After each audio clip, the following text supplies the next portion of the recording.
where we chat about the real issues that stop multilingual writers producing effective English and see where we can help. Hi, Pete. Hi, Paul. How is it going today? Really good. Good to see you guys. Very good, thanks. Good to I see thought you. we'd start. Yeah, great to see everyone. I thought we'd start today by chatting about technology. You might want to stick around, any tech fans, because we're going to be talking about tools that writers can use in this episode. And this was generated by a bit of feedback that we had from listeners. And in addition to that, of course, all the news and discussion that is happening around AI writing and digital tools.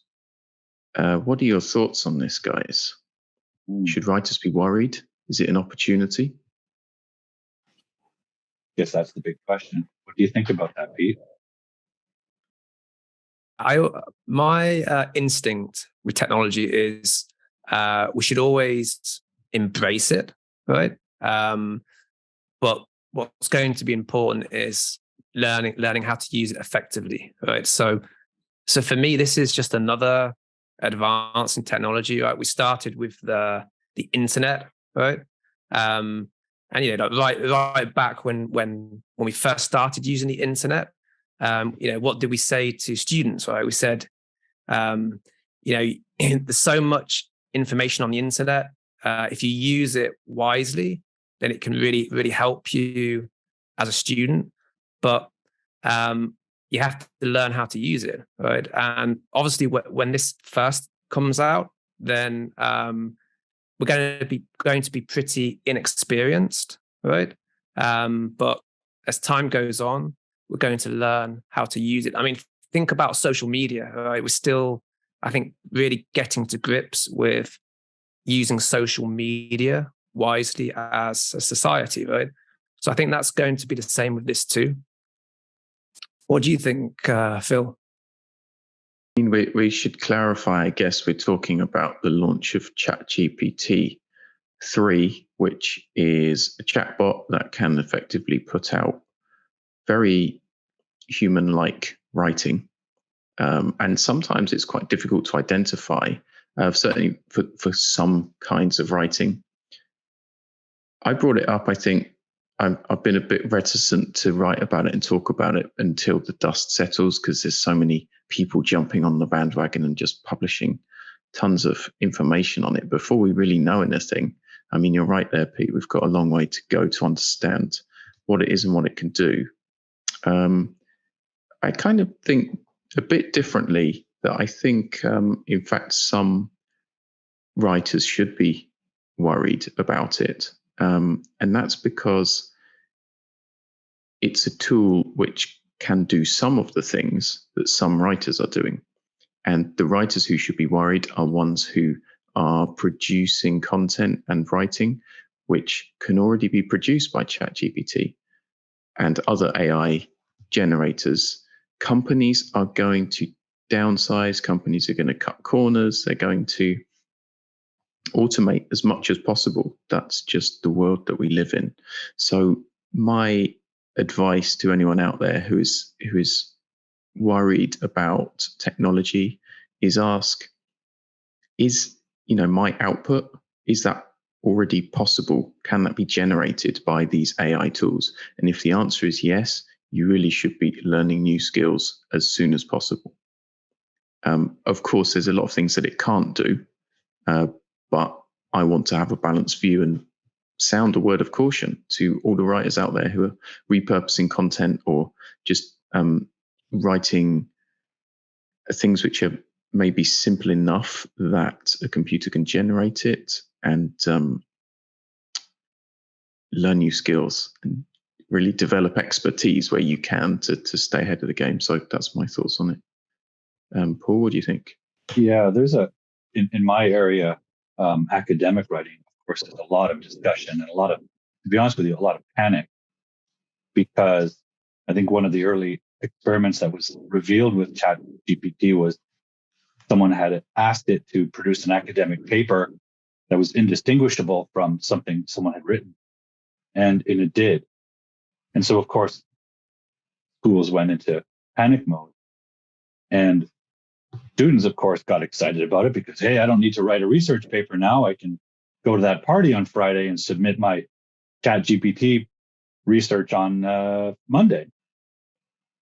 When I work with a student individually, obviously they come to me because they want help, developing the skill of writing, or maybe they enjoy writing, or they're dedicated to their discipline, their field, and they want to learn how to think deeply about their topic. So they're not interested in cheating the system.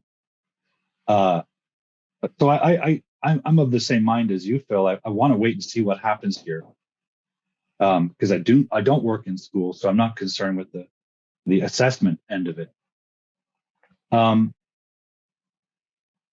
also think if you're a school and you're worried about people submitting papers written by a robot, I think the goose is already cooked, because for years, students have been hiring tutors and writers to write their academic papers.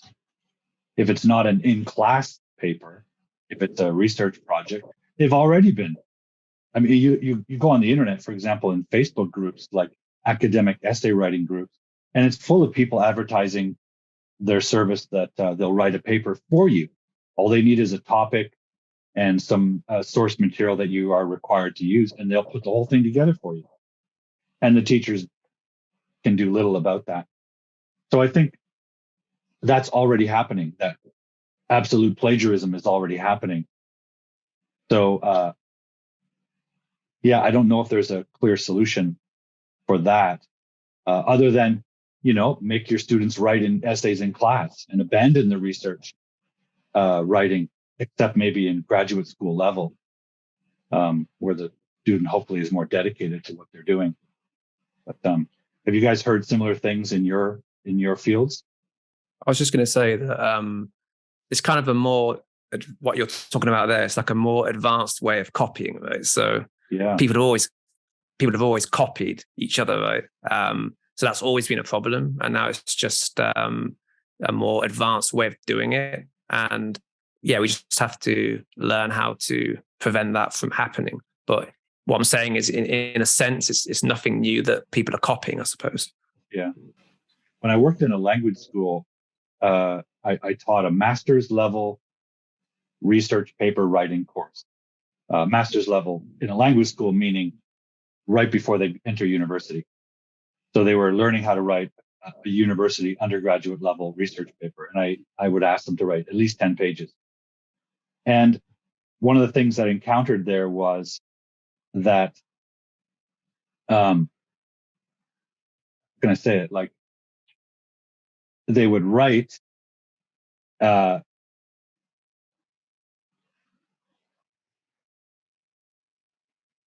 was to begin the course.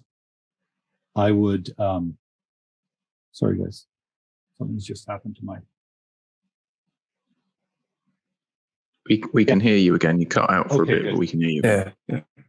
So I would ask my students at the beginning of the course to write a sit-down essay in class, a live essay, warts and all.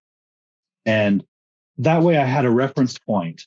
So when they submitted a paper later in first draft form, I could say, hey, that doesn't sound like your style that I recognized from that handwritten, short form essay at the beginning of the course. I can recognize the patterns of their sentences and grammar use. And so I could have some idea of whether or not they were copying. Maybe ChatGPT can be used to help teachers identify copying. I don't know. There are other platforms like plagiarism checkers that can be useful, but I think it's too early. I was just going to say, go on, Phil. Yeah, sorry, quick one, Pete. I was going to just pick up on what Paul was saying about the goose being cooked, about this kind of formulaic essay writing as an assessment method for writing. It's done. The question is why? Like, why are we asking people to write in a formulaic way when a computer can do it in 1 second? What's the point in learning? And I think in all of our writing industries, that's the question that we should be asking. Why are we asking a computer to churn out like low quality copywriting or content which is just synthesized from a bunch of different places and it's not particularly interesting? perhaps that would serve a different purpose, like search or something like that. But my point is that that lower level writing, and in journalism, that might be a very basic compilation of the white paper or report that's come out without any real opinion or any angle put on it. So I think there are levels to all of the kinds of thinking and writing that we do, and we should be asking why we're producing things with AI, if that's actually serving us, and what writers can be doing to add to that, because there's always going to be human input, and I think that's what writers, wherever they're from, should be focusing on. Yeah, as you said last time, that sense of voice is more important than ever, right?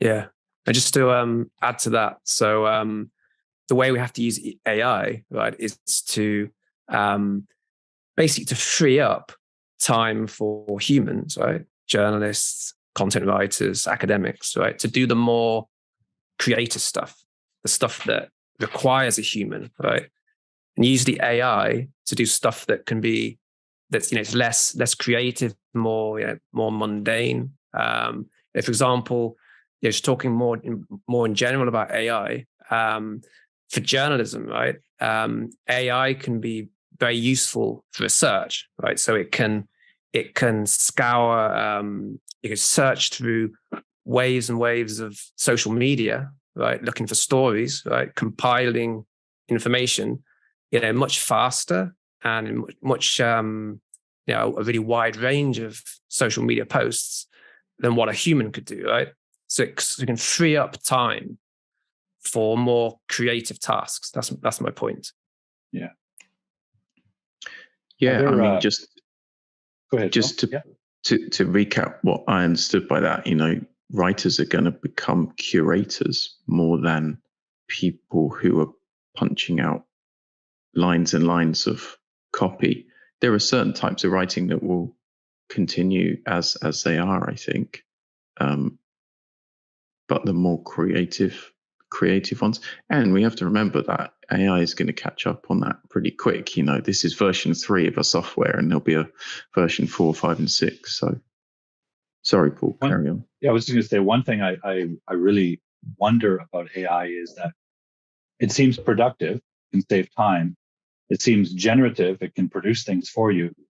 But as you said, it's a means of synthesizing information that's out there, right? It just aggregates it and brings it together and combines things. It's not creating something out of thin air, right? It's not creating something out of a lived experience that's individuated to a person. And I think that is what we love about things like literature or really acute journalism, or even really cutting edge or innovative research writing. It's coming from a person with a unique voice, a unique view, a unique experience, and the AI is just taking it from elsewhere and synthesizing it, which creates something fairly distinct. But real human creativity is doing something similar, but it's also producing something that did not exist prior. And so I'm not convinced yet that such tools are going to replace the writer, or or even that we should be panicking. I think we should really study it and experiment with it, like all technology, as people were saying earlier. And we've all used technology already, right? To help our writers. And that's what we're going to talk about today. Some of the good use of tools and technology, because I, for one, don't think that writing is pen and paper or typewriter anymore. Writers really are making use of a lot of websites, tools, and digital ways to improve their productivity and their output. So yeah, Pete, did you have a thought? Would you want to kick us off with some tools that writers can use? Yeah, sure. So I wanted to focus on vocabulary building for writers, right? So I'm going to talk about one app in particular, Probably some of you will have heard of this already. So I'm going to show you how journalists can use it, how other writers, content writers, it could be applied to academic writers, really any type of writer just needs adapting to the context, right? So if I share my screen, just give me a second. So this is Quizlet. Share here. Here we go. Okay, so I'm just going to give an example. So in Quizlet, you can create a class, right? So for example, health journalism, right? And then you create study sets, right? This is what you can come up with, right? So this is a study set that was basically taken from an article, a British medical journal article, right, on Pakistan's floods, right? And you can come up with, really interactive ways of revising this vocabulary, right? So, for example, flashcards, right? I don't know if I share my sound, if that will come up on the recording. Children are seen playing in water blowing from damaged sewers. Right, and then you can, if you click on it, you get the word, right, in its form, in the context, and then the infinitive too, right? So there's flashcards, there's other ways, for example, matching activities, right? Make everything disappear, right? You just drag. So for example, and it's a timer, so it makes it, more challenging, right? You can download this on your smartphone, right? Download the app. So for example, this one, right, with the floods blank slowly. Right? So if I drag receding, right, with the floods receding slowly, the infinitive is to recede, drag it there and they disappear, right? So there are different ways of interacting. Basically, the more you interact with the language, right, the more you use it, the faster you're going to activate it. So when it comes to writing, it's going to be readily available, right? And the point is to adapt this to your context, right? So this, for example, I've been using this with journalist, and she writes a lot about health issues, right? So this is exactly the type of vocabulary that's going to be useful for her, right? That's basically the result, right? But to get to there, you actually want to start. The first part of the process is reading, right? So let me just share this very quickly. This article here, right? One sec. Share again. So this is the British Medical Journal article, right?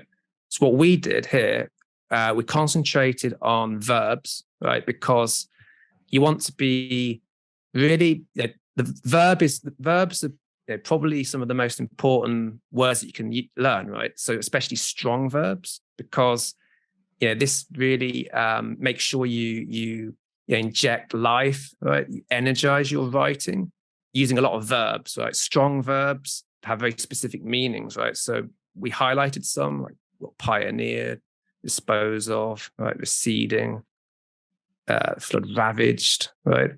So that's the first step, right? Reading and highlighting, right? Then you try to get the meaning from context, right? And if you need to, you can use online dictionaries, right? So we don't want to underestimate some of these simple tools. Like, you think that everyone knows how to use an online dictionary, right? But the question is, are you using it? Are you getting the most out of it, right? So for example, let's give an example here. Yes, for example, this word came up in the article, right, which was foul, but the verb, right? So foul is also an adjective. So this is one thing when you're learning new vocabulary, right? You want to check different meanings of words, make sure you get the meaning that is the one from the context. Sometimes there's a verb, there's a noun, right? The one here, I think it was further down. Different meanings, right? So this wasn't the meaning in context. It wasn't from sport, right? So you have to make sure you get the right one, right? This is the one, right? And then also notice things like this is formal, right?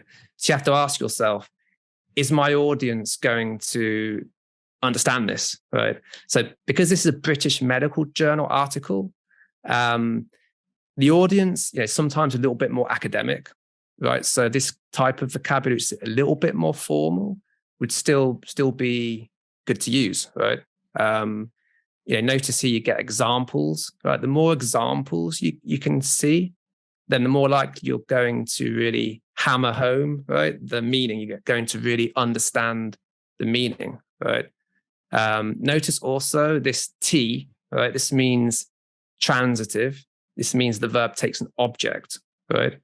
So this is also important because, there are certain verbs that some students confuse. Like I'm thinking of, do you guys have any examples? Like the one that comes to mind for me is always rise and raise, right? One of those takes an object, the other doesn't, right? Yeah.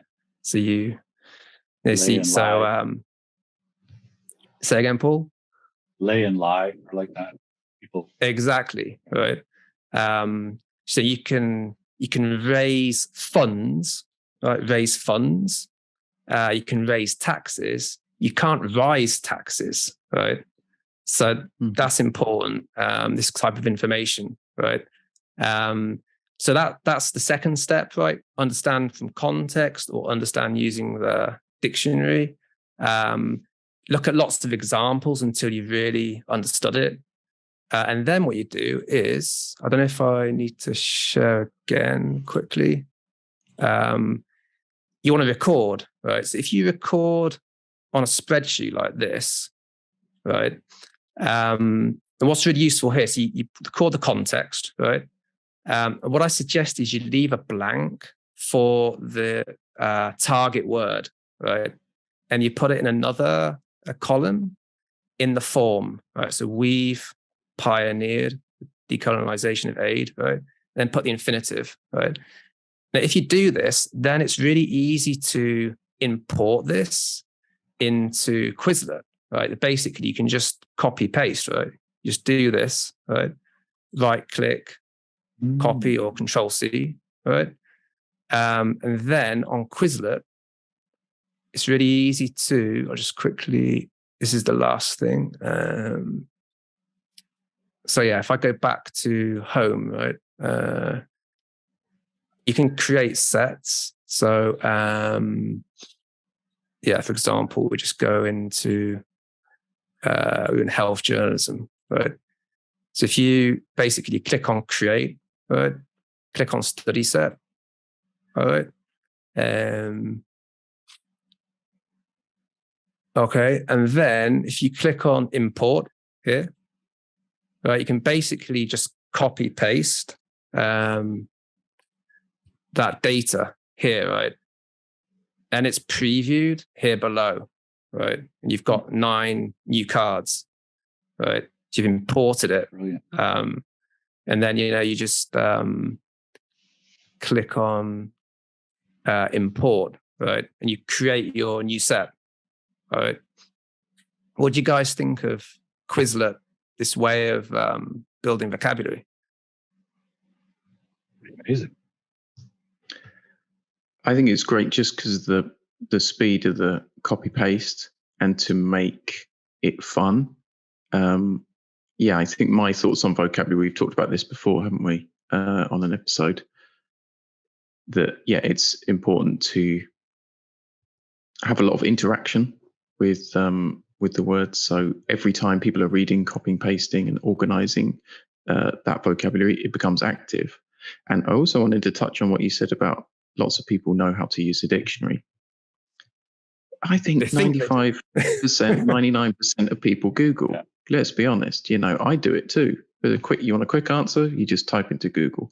And that's not the best online dictionary. Just have one open, and like the Cambridge one that you showed, very good dictionary, and it's got loads of examples and tons more information, and all that detective work that you do on the vocab, that goes into activating it. And that's the missing step. If you keep Googling things, you're just going to get used to Googling things. Yeah. And so, really, I think it's a key point is like use these online dictionaries. They're great.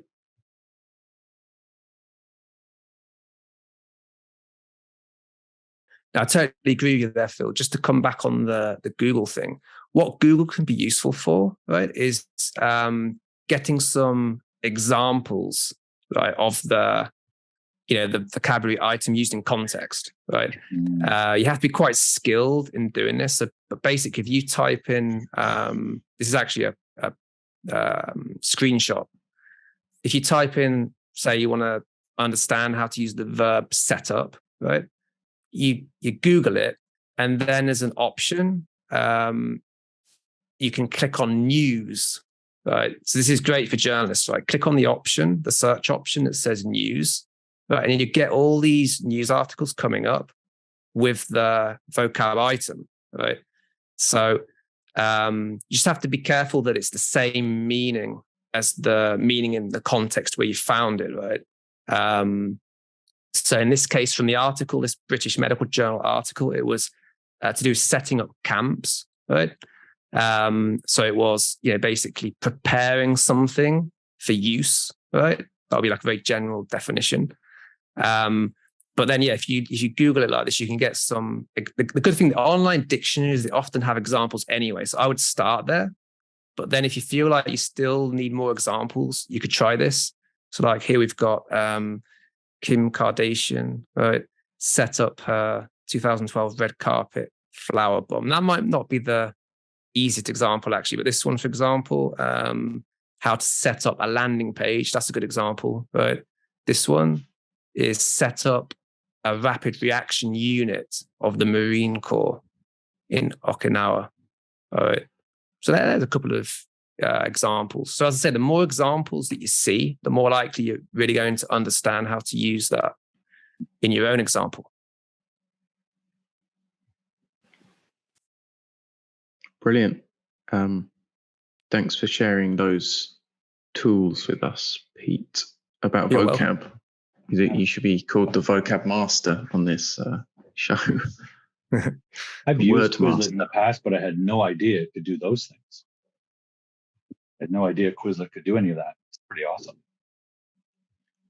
I think it's great because it goes back to like gamifying learning. I think so many people, so many writers and professionals are scarred from like English lessons and IELTS exams and things, that we need to just take charge of making whatever we're learning fun. And some apps and tools can do that. So that's great.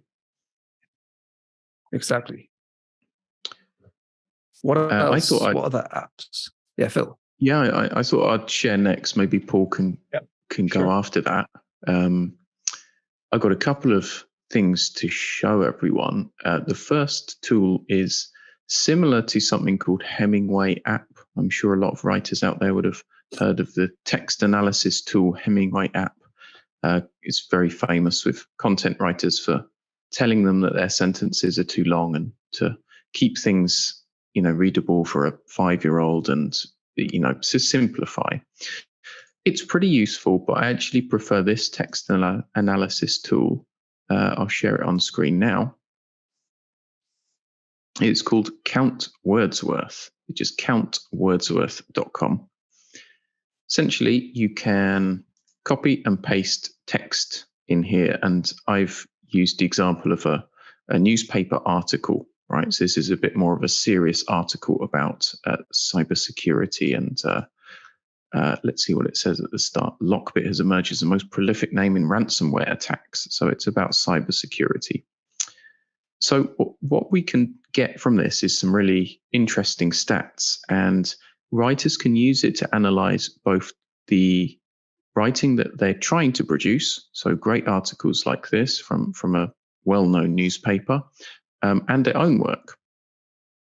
And what we'll notice is quite a lot of cool statistics. So we get, the basic word count, and then these juicy stats here.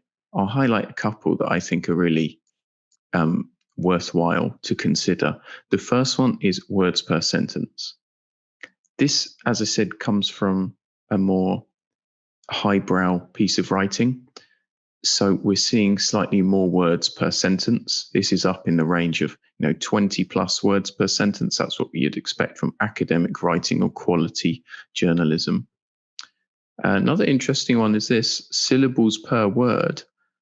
I mean, essentially towards 2 here, 2 syllables per word means the writer is using far longer words, right? Lots of more complex words, more difficult words, more Latinate words.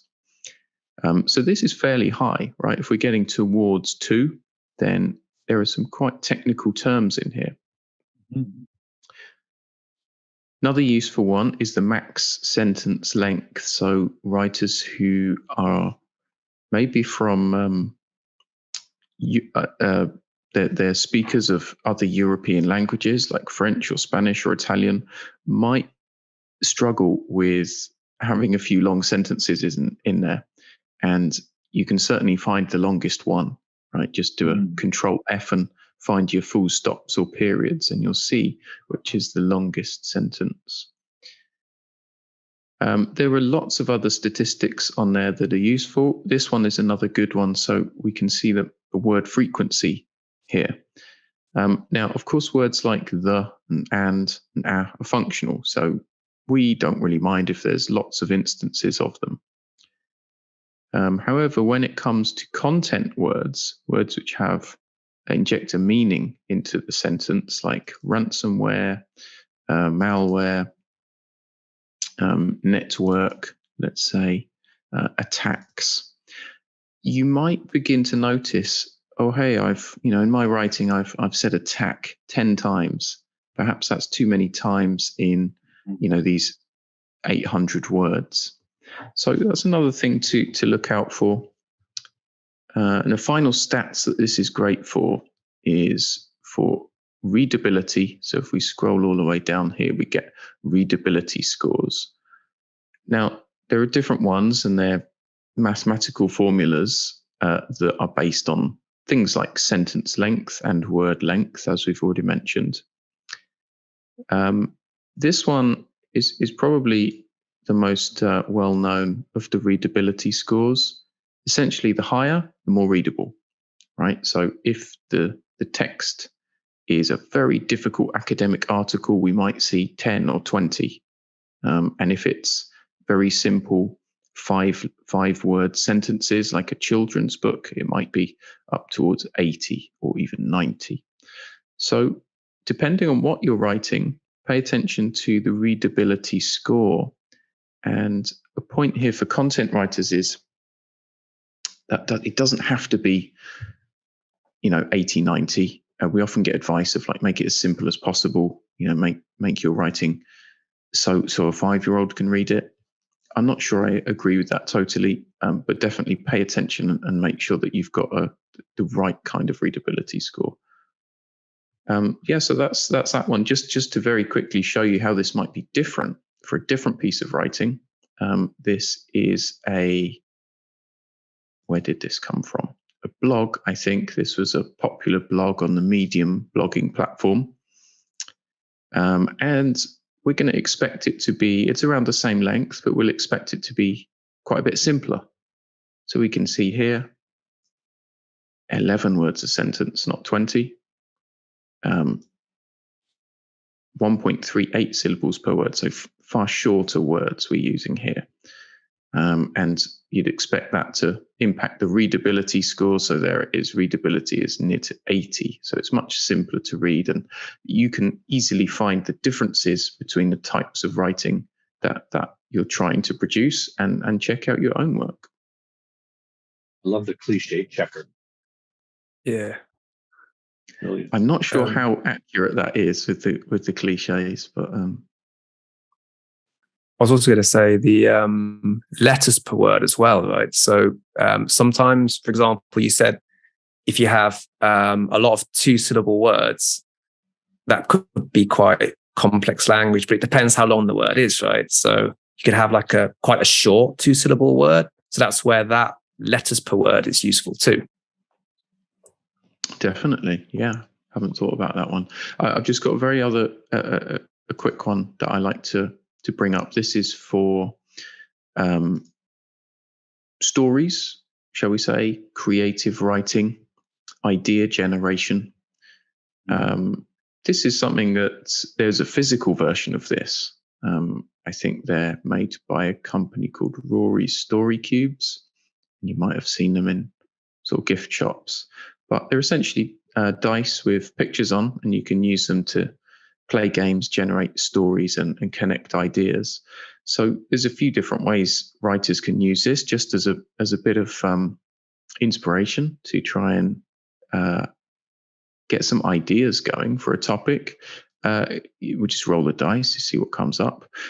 It's very good for practicing storytelling as well. So if you're writing posts in which you're trying to convey a linear story,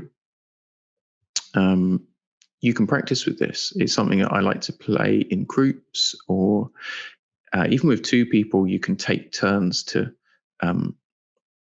get creative.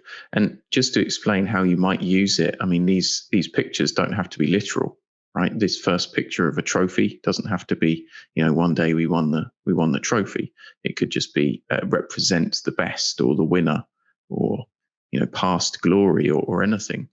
So yeah, it just allows you to be creative and have some fun practicing stories. So just to say that anything, there's a physical version, there's probably a digital version nowadays. So check it out, and hope people find it useful. And we'll drop the link in the show notes. Hey, Phil. So when I first started out as a teacher, you had these books where you'd have like pictures, right, in a certain order, and then you'd make a story from that. And then what you've shown us just shows how far along we've gone right now. Now we can just throw the dice digitally, right? And you can have so many different stories, right? So it's a good example of how technology has, I think, really enhanced learning. And it's portable too. All these things we're talking about, you can get on mobile. You can take the dice with you wherever you go and get going with it there. So yeah, definitely agree. You don't want to be carrying around books of flashcards and like picture prompts with you. Right. That story dice looks like it would be a really good tool for breaking up writer's block too. If you're trying to write a story or generate ideas, but you're all blocked up, you could just play with that and jar some ideas and associations, get them scrambling, and challenge your brain to be think in new ways, new pathways. 100%. What have you got for us, Paul? What tools are you going to share? I'm going to share two tools. One sort of maybe a little bit out of my typical wheelhouse, but it's something I use as a writer. And I'm going to share another one that I use with my students. So I'll start with the one I use with my students. One of the things I think is really important as a writing tutor or coach or teacher for developing the student skills is them getting feedback. As you guys know, when you write, you need to get some feedback, and then you need to write again based on the feedback. You need to practice this skill, and that learning loop between writer and feedbacker, in whatever form that takes, I think is really essential for development. And over the years, I've tried a whole bunch of different things. And as an online writing instructor, I've come to use Google Docs because I can interact with the students. Everyone seems to have a Google account and so on. It's very convenient. But I found some limitations. So I want to show you how I got through those limitations to find some really good solutions. I'm eagerly awaiting this because I use Google Docs as well. So yeah, this. Let me just make sure I got the right thing here. Okay, so sorry. Share screen. Okay, let's share the screen. So here's a typical Google Doc. Can you see that nice and clearly? Yep. And as you know, when you want to give feedback, you highlight something and you open up a little comment box and you say, what I like to do is, because I work with advanced level students, I like to tell them the verb tense needs to be changed, but without giving them the answer. I want them to think of the answer. Or I might simplify and just say VT, verb tense error, if there's an error. If there's something they've done really well, I'll always make a point of saying excellent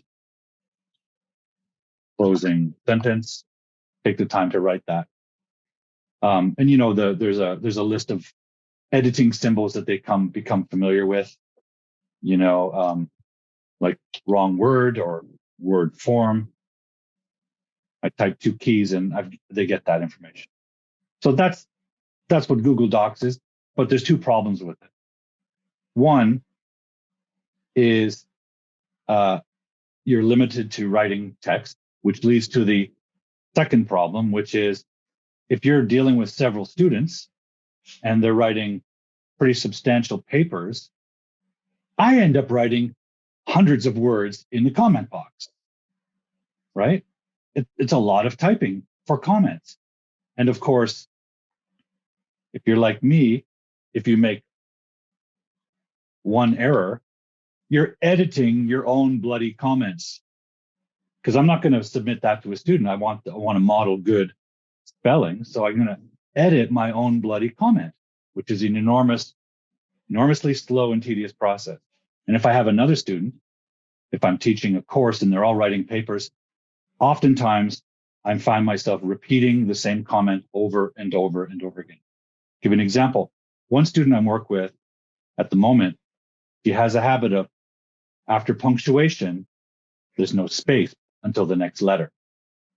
So constantly I'm telling her this, add a bar space after all punctuation. And I'm constantly typing that same advice hundreds of times to the document. So I did some research years ago to find some solution. And up here in Google Docs, you have these extensions and you can add them on. You can get new ones. There's all kinds of apps that integrate, right? There's plagiarism checkers, etc. Well, I came across one that solved all these sort of issues for me, and it's called Kaizena. Now, usually you simply get the add-on for Kaizena and download it, and it's integrated to Google Docs.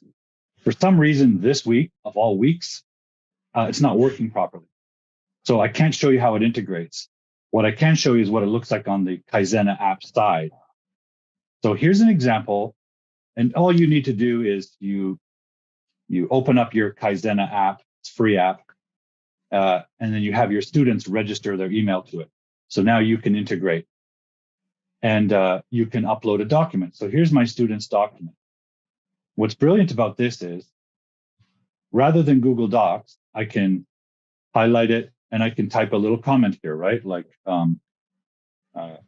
awkward sentence, rephrase.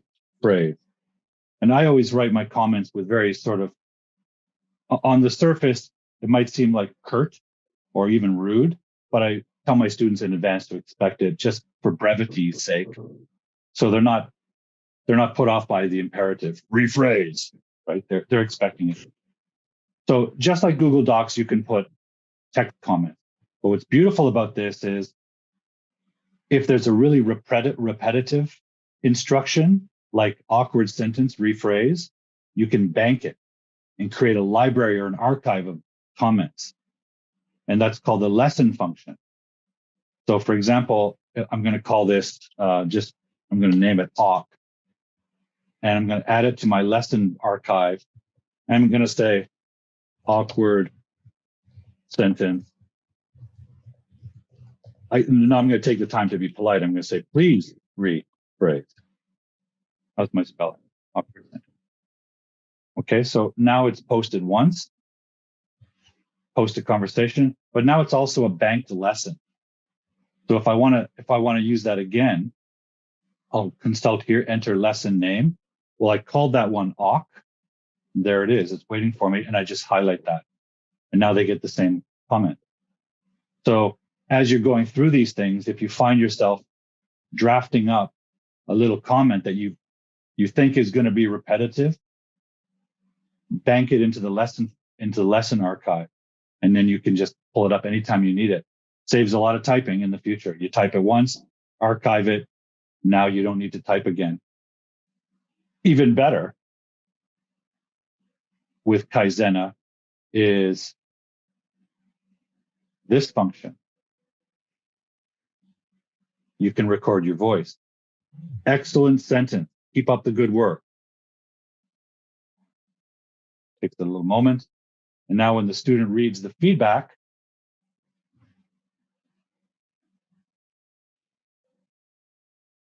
I think you're not sharing your sound, but okay, sorry guys. We can imagine. Yeah, We'll just replay the audio. Well, that's awesome, right?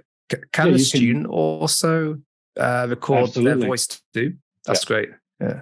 I find that you need to set some boundaries of that. Otherwise, students will start recording their voice. Teacher, can you explain that comment? And then it becomes a discussion. So I always try to say to them, if you really don't understand something or you need explanation, save it until we meet. Because I did find that when I allowed them to add their own voices, it turned into a discussion about the comment. Yeah. The flip side to that is that, this is amazing because it's so interactive, right? So the flip side to what you said now is that in the past, like some students just wouldn't respond at all, right? You'd write on the paper, and then for them to respond to your feedback, they would have to take the paper next lesson to your desk and show it to you, right? And say, I didn't understand such and such a thing. But these days, this is amazing for the student. It really allows the learner to really interact so easily with the teacher, to really understand the feedback. For example, if I asked them to, or suggested, please rephrase, among the sort of ground rules I would establish initially is record your suggestion. If I ask them to rephrase, I want them to record, how about this, teacher, if I said blah, blah, blah, and then I can respond thumbs up or thumbs down or try again or, make it shorter. So the voice recording tool is very good. It's very interactive. And also, sometimes you want to explain something related to the content, not the language, right? I want to say something a little more involved or complex about that content. Like, I get the impression, as you argue this point, that you need some more concrete examples because everything is sort of abstract and superficial. Give me some real world details. I don't want to type that. It's a lot of words. So the voice detail is the voice function is really fabulous, and it goes even further. With the lessons, let's say, for example, dealing with academic citation systems are always complicated and tricky. So there's often a lot of errors with the citations and so on.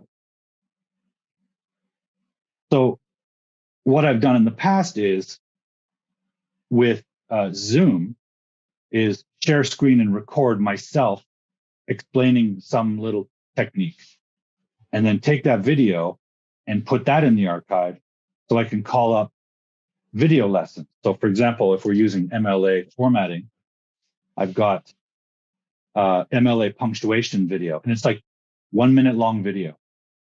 But if I add it to the lesson, now they can view it, and I've stored it on YouTube, so you need a storage place. And it's just me on Zoom explaining a little sentence example.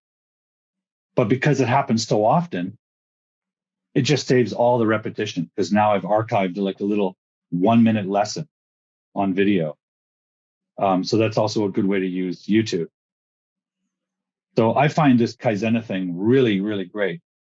I wouldn't rush out to try it this week because when I contacted customer support, there does seem to be some integration problem, but they're working through it. But that's the tool I use for feedback instead of Google Doc. Is that a free app, Paul, or does it have a basic? App. Yeah. Okay. let me show you how you normally use it, and I'll show you why it's not working correctly. Usually, just like Google Doc, you go to the Google Doc text document and you open up your comments, but you can also open up Kaizena once you've added it, and it should open a sidebar. And the sidebar, you can add all your feedback and comments and videos and all that. Just what I showed you, it can happen right here in the Google Doc. Somehow it's not integrating this week. But usually that's how I use it. I don't use it inside the app like this. You can if you want.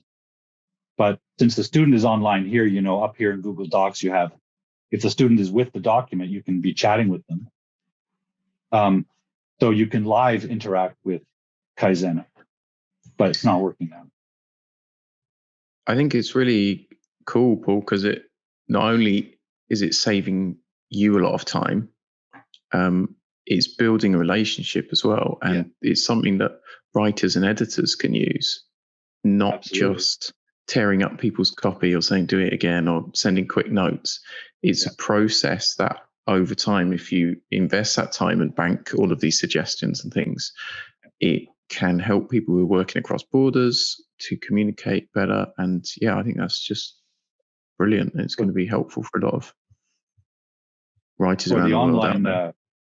For the online coaching, I find it really useful because in your absence, after you've added the feedback, they can hear your voice, they can see you on video. It feels a lot warmer, it feels a lot more close to you.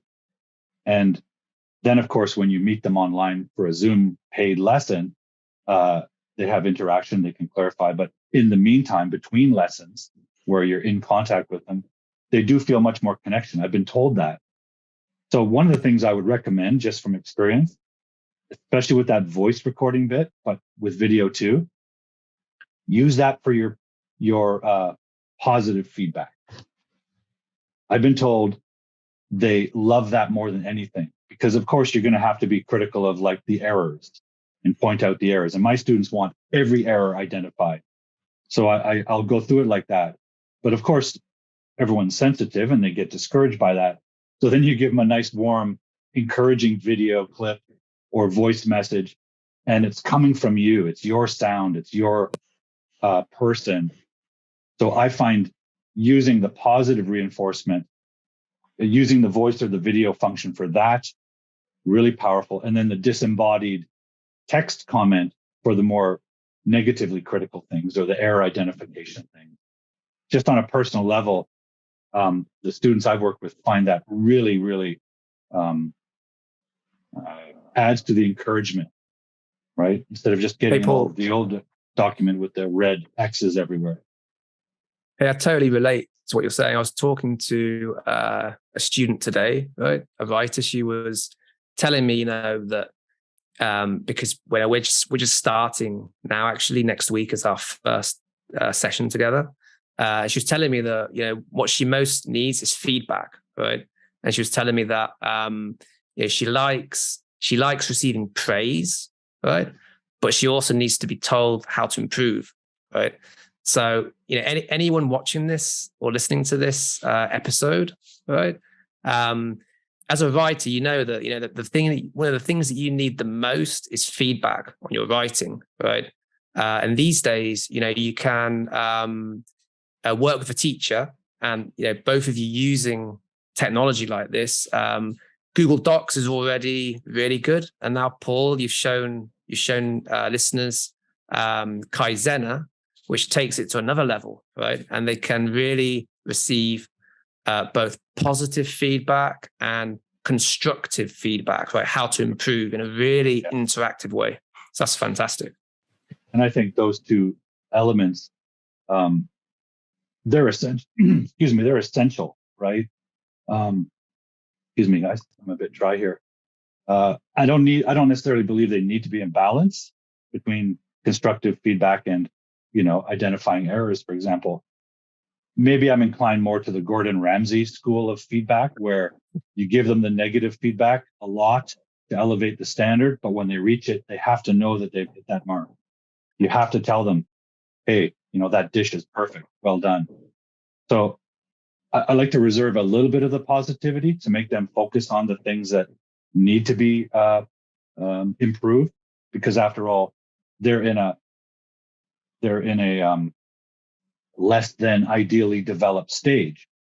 So there are a lot of things they're not mastering yet, and they want to. My students want to do. So you gotta point out what's wrong, but you definitely have to tell them when they do anything well, because they need to be able to hold on to that and repeat it, do it again, right?